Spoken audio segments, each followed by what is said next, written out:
ॐ गणेशाय नमः। ॐ श्री गुरुवे नमः। ॐ नमः शिवाय। श्रीमन्सादेवी स्तोत्रम्। प्रकृतिखण्ड ब्रह्मवैवर्त पुराण। श्रीमहेन्द्र उवाच देवीं त्वां स्तोतुम् इच्छामि साध्विनीं प्रवरां परां परात् परां च परमां न हि स्तोतुं क्षमो अधुना।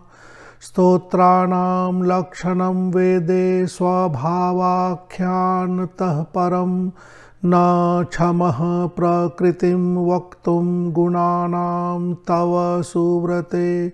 शुद्ध सत्व स्वरूपा त्वं कोपहिंसा विवर्जिता न च शप्तो मुनिस्तेन त्यक्तया च त्वया यतः।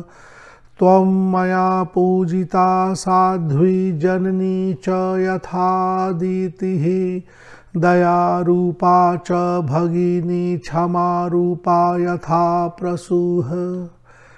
त्वया मे रक्षिताः प्राणाः पुत्रद्वाराः सुरेश्वरी।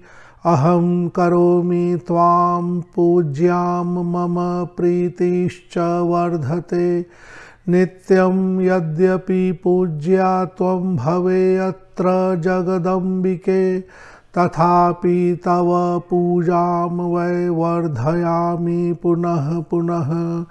ये त्वाम् आषाढसङ्क्रान्त्यां पूजयिष्यन्ति भक्तितः पञ्चम्यां मनसाख्यायां मासान्ते वा दिने दिने। पुत्रपौत्रादयस्तेषां वर्धन्ते च धनानि च यशस्विनः कीर्तिम् अन्तो विद्यावन्तो गुणान्विताः। ये त्वां न पूजयिष्यन्ति निन्दन्त्य अज्ञानतो जनाः लक्ष्मीहीना भविष्यन्ति तेषां नागभयं सदा। त्वं स्वर्गलक्ष्मीः स्वर्गे च वैकुण्ठे कमलाकला। नारायणांशो भगवान् जरत्कारुर्मुनीश्वरः। तपसा तेजसा त्वां च मनसा ससृजे पिता। अस्माकं रक्षणायैव तेन त्वं मनसाभिधा। मनसा वेदितुं शक्ता चात्मना सिद्धयोगिनी। तेन त्वं मनसा देवी पूजिता वन्दिता भवे। यां भक्तया मनसा देवाः पूजयन्त्य अनिशं भृशं तेन त्वं मनसा देवी प्रवदन्ति पुराविदः। सत्वरूपा च देवी त्वं शश्वत सत्वनिषेवया। यो हि यद्भावेन नित्यं शतं प्राप्नोति तत्समं।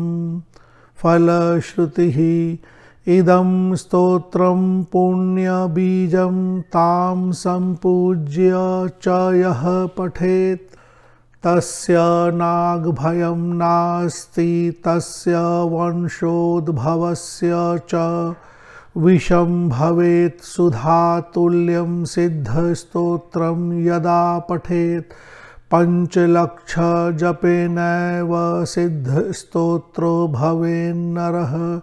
सर्पशायी भवेत् सोऽपि निश्चितं सर्ववाहनः।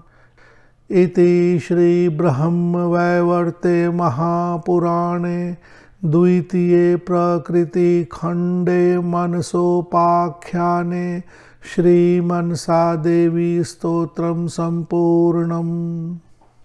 माता श्री मनसा देवी का यह स्तोत्र ब्रह्मवैवर्त पुराण से है। ब्रह्मवैवर्त पुराण के द्वितीय खंड, जिसे प्रकृति खंड के नाम से जाना जाता है, और मनसोपाख्याने और इस खंड में भी जहाँ पे माता मनसा देवी से संबंधित कथा कहानी स्तोत्र आदि कही गई है उस भाग से है।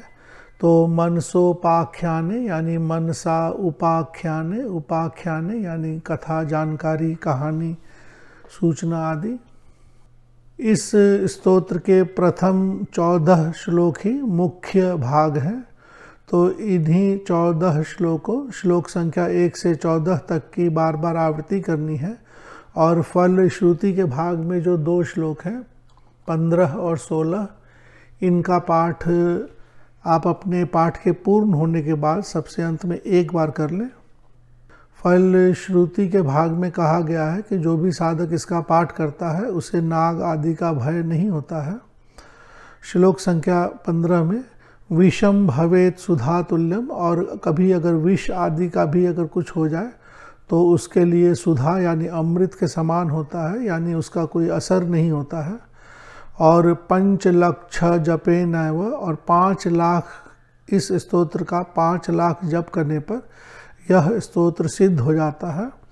और सिद्ध आदि होने पर उसे कुछ अन्य शक्तियाँ भी प्राप्त हो जाती है और वह सर्पशायी हो सकता है, यानी सांपों के आसन पर वो सो सकता है। तो इस तरह से फल श्रुति में कुछ अतिरिक्त जानकारी है। किसी भी स्तोत्र आदि का पाठ करने के पहले मनसा देवी माता का एक ध्यान और एक छोटा सा पूजन आदि अवश्य ही कर लेना चाहिए। साथ में कोई अन्य कवच आदि का पाठ अवश्य कर ले, कोई देवी माता का कोई अन्य कवच का पाठ कर ले।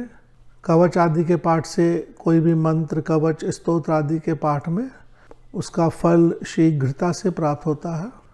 इसकी PDF की फाइल की लिंक वीडियो के नीचे डिस्क्रिप्शन बॉक्स के माध्यम से दे दी गई है, आप वहां से डाउनलोड कर सकते हैं। धन्यवाद।